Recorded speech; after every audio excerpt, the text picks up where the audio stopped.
I've dodged a guitar or two in my day. Yeah, you're limber to guitar spatial sensitivity. Yes, thank you very much. We're here at the Cannery Ballroom in Nashville, Tennessee, Ariel. Ariel? I just got to get it right because I've never met you in person. Ariel. Like Guitar-riel. Guitar-riel. If that helps. Now we all know. I want to ask you the first thing that you play when you are on a stage and you have to hit your first note. Well, it's a great question because normally with a standard normal guitar, I would play a G. Just to rip a G chord without a third on the B, you know, just like...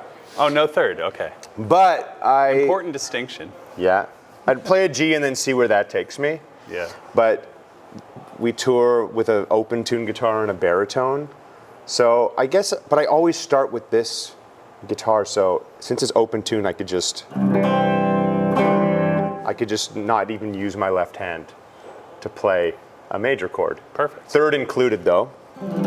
I relate it to like delay or reverb or something. Open tunings kind of feel the same way where it's, even if I don't have ambience on that tone, if the tuning is happening, then I can get that sort of give, if that makes sense. I don't know if you have the same thing, because it's a natural songwriting key for you, I would say. Well, the song, I think of open tuning, it's funny because open tuning is, you know, traditionally considered a slide thing. Right. And like, sure it is, I'm a big preacher of like, you can play just as much in standard tuning, and I do, slide stuff. But to me, open tuning, I mean, you listen to people like Joni Mitchell, who created a different tuning for every song she wrote, essentially. Just like there's creativity to messing around. And all these other people that, specifically singer-songwriters that use open tuning, not as a crutch, but because it's like a bit richer sounding.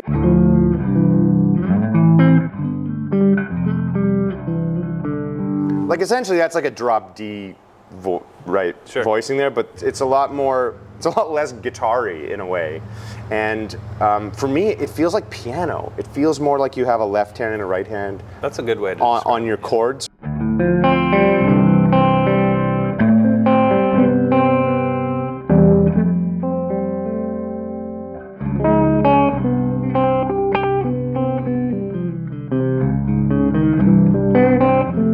Get these little things that don't come from standard, and I think that's why I like it. Not to use it the whole time, but both are inspiring in different ways, and it keeps it interesting for me to switch between them. Future present tense definitely started because I just had that riff kind of in my head.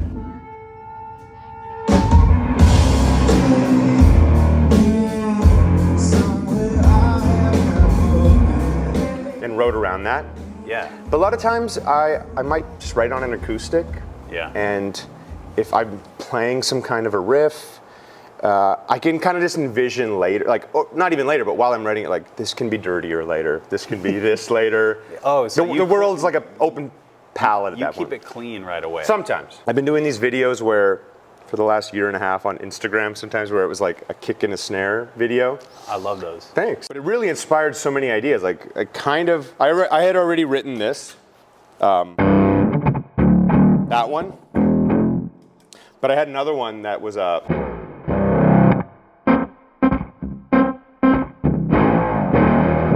which is a song called Vagabond.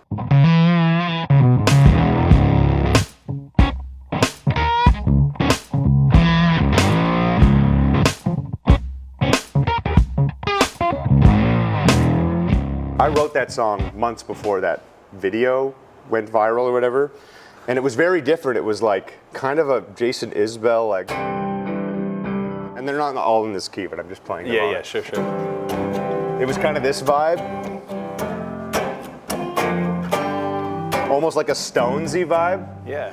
And then I noticed, I've never done this, but there was something cool about the feel of that, the fuzz and more so the groove of that video, and the internet seemed to like it. So I rewrote it. I didn't rewrite the lyrics, but I changed some of the melody and kind of just repurposed it to fit that vibe. Did the melody get changed due to the fuzzy melody, or was that Barely. already set? Because the melody is my favorite part. As we know, slide is a vocal accessory to a guitar player. Yeah.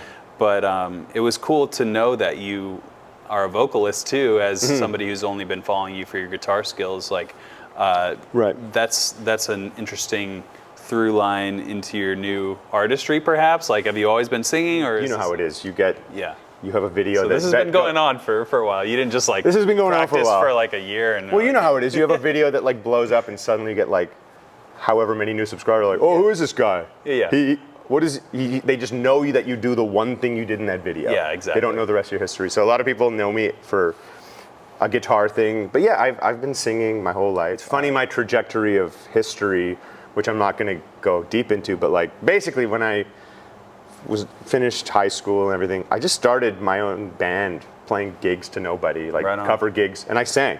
Trio, same kind of vibe, and that served as like a launching pad to get actual gigs. People would come and be like, yeah, your band's whatever. But they go to everyone, hey, we need a bass player for this gig, you want, or like we need a guitar player I for see you got some musical things about you. Yeah, we don't care for the band, but we That's like so what you're funny. doing. Could we, and that led to just all these opportunities, and that's what grew. So, funny enough, for 8 years now, doing a solo thing, I just kind of came full circle back to what I started doing, Wow. which is singing and just not. I love playing other people's music. I love still do the odd like side quest here if it makes sense, but I there's so much like satisfaction in doing that. But when you get to just truly be yourself, it's not that I don't care, but you're just like you're not comparing to No, anyone. I mean, You're like just- this is the greatest thing. Like you're a true gift. continually moving up. just to get to do what's deep in here and Yeah. not feel like, oh, is this the right? It is if you feel it. you Yeah, know? yeah. If That's- you're happy, it's a good thing. So Yeah. where you're at right now, and what you're about to do tonight, which is we're at Soundcheck, baby. There's so many things in terms of mindset. First of all, I think starting from the top, it's about longevity and it's about getting through a tour. Like I was saying, I'm feeling a little rough today. Yeah, man. But like, despite that, you power through. You have moderation. You have balance to try to. You throw Take that care of into yourself. the licks, right? Yeah, exactly. Exactly. Squeeze a nap in, get a steam of the face, Right drink some on. tea. But when it gets to the actual what we're doing, for me, it's more about the show. I'll admit, most people come for guitar. A lot of people like the songs too, which is amazing. But I know, we got guitar fans, and that's fine. For sure. Well, that's where it started. That's where it started. But to me, it's about the big picture of like the show itself. So like, Totally. what songs are in it aren't as important as do they fit into the big picture of like making like a good flow to a concert. Like, it's so much more satisfying to have a great set that's so dialed in and locked in than just like switching it up every night. There's new music coming, as you know, like Future President's Vagabond. There is like a new record on the way. We can say that, of course, but like that'll be my 4th record already. So developing a catalog, I want to play a bunch of songs, but it's a lot better when we try something new and then it's like we could use a few more reps on that. So let's just go back to what we know is working well within the set. So that's kind of what I focus on, big picture stuff. What's your favorite song in the set? Probably the only cover we do, it's a song called Angeline. That's a time when you can stretch out on a cover, right? Yes. Is that when it's like most notably? Otherwise, you kind of stick to the record sound is what you're going for? Yeah, there's still some stretching out on other songs, but like that's like the one I'm known for. It's like a song, even though it's a John Martin song. I mean, I've seen the YouTube clips of you playing that one.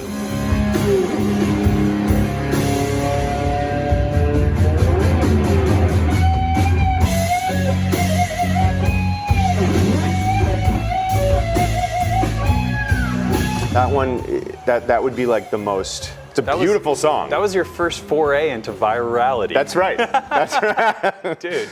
You know. So that would be the most guitar one. But like every song has stuff for the players, you know? Like if you're coming for guitar, like of course, other than singing and writing songs, this is how I express myself playing. So whether it be parts, sounds, yeah, there's a solo in every song. No, I'm a huge fan of your music. Like I said, I've newly discovered since you put out these 2 singles. I'm really looking forward to the album whenever that happens. What's up with the guitar? Man. What have you learned about this guitar that you haven't noticed before? I haven't learned much other than the fact that I'm really glad with all the decisions I made about it because it's. So you can rely on yourself just like the open tuning. Yeah. You can rely on your decisions. Yeah, I mean, These are nice. Yeah, the guitar itself, this is my signature guitar. Yes. So like I decided every It's a beautiful element of it. So like the pickups, the feel of the neck. Just check it out. This is this is on the shelves, right? It is now. This is like newly acquirable. Oh my god. Of course. It comes standard tuning, I swear. Yeah. Well, let's see where are my chords here. You just need to go like this. Beautiful. That's all I need. Yeah, that's all you need. Can you play a couple licks since I set up this microphone here? If you want to go through. Yeah. Actually, this will be fun. Whatever I'm about to hear tonight. It's a bit of a buzzy room, but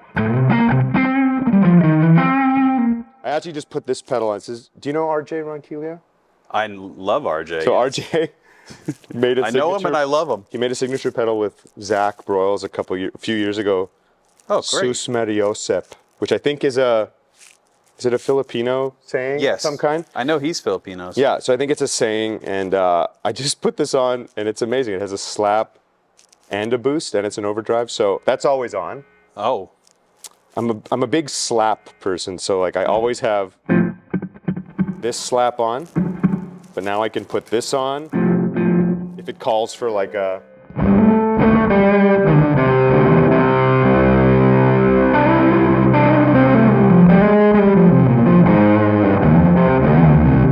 Fuzz is a big.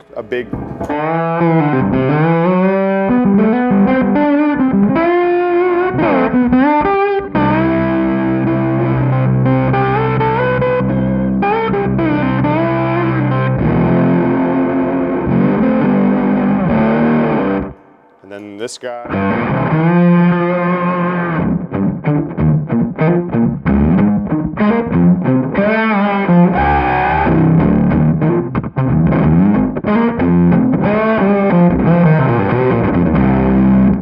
That's I love that riff, man.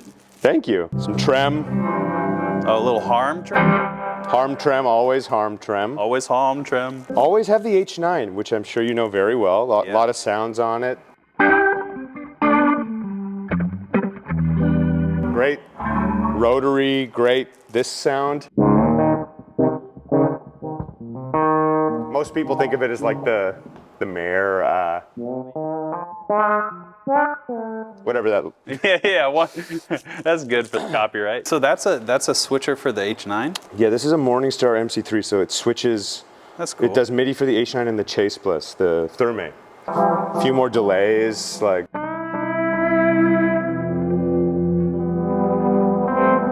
Oh, that swells itself. That's me here. Oh.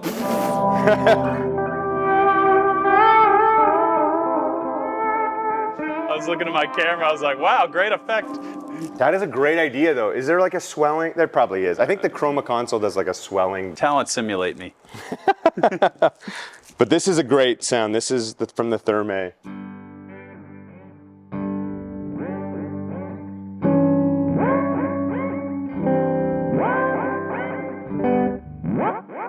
So we have a song that we'll play tonight that I plugged this pedal in the first time I bought it, and that sound kind of happened, and I suddenly just heard these chord changes over that with that sound. Kind of like Isn't It a Pity, George Harrison.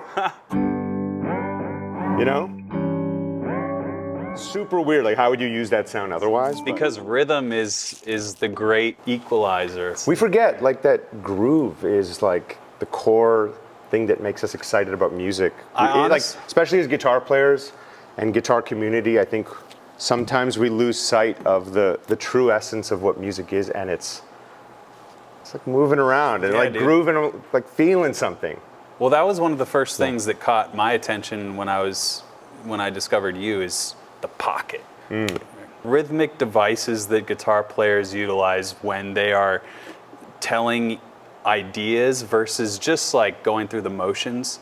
That's the thing that I grab onto, and that's, you could define that as phrasing or swag, whatever the hell you want to call it. But the time that you put in and the dedication on the instrument shows, and it's appreciated by people who love it. So. Oh, well, thank you. I think of it as like, it's not what you play, because we all play the same shit. It's how you play it. Yeah, man. Right? That's what separates us. That's what gives us like our own voice. That's what makes you unique. That's what makes me unique and everyone watching unique. And like leaning into like not what everyone else is doing, just like that voice inside your head that says, do this. Like just leaning into whatever that is. Yeah. And not just playing the notes, but like feeling something with them and beyond notes. All right. Sounds so like philosophical. I'm going to deep, feel all of your notes tonight, and that doesn't sound weird at all. I hope you do. How long are you on the road for? We're on this tour until the 12th. So we have another. Oh my God, 8 I got to days. get this out soon. Can you edit this tonight or? No, I'll get the just short out tonight. Yeah. That's it. That's it. Wow, man. We're done. Easy. That's how I roll. Dang. Tyler Larson doesn't mess around. What you do is so awesome, man. I seriously love your playing, and Thank you. I always just check in whenever you post something, and it's really cool. I appreciate Glad that, to man. be here and see you tonight. Feeling is mutual. You've built an empire of guitar community goodness, and I appreciate and It's good respect what for you all do. of us, I think, right? It's fantastic. Whatever the hell we're all The doing. new podcast is awesome. I know, man. Next time you're in town longer, I would love to have you over. Oh, that'd be fun.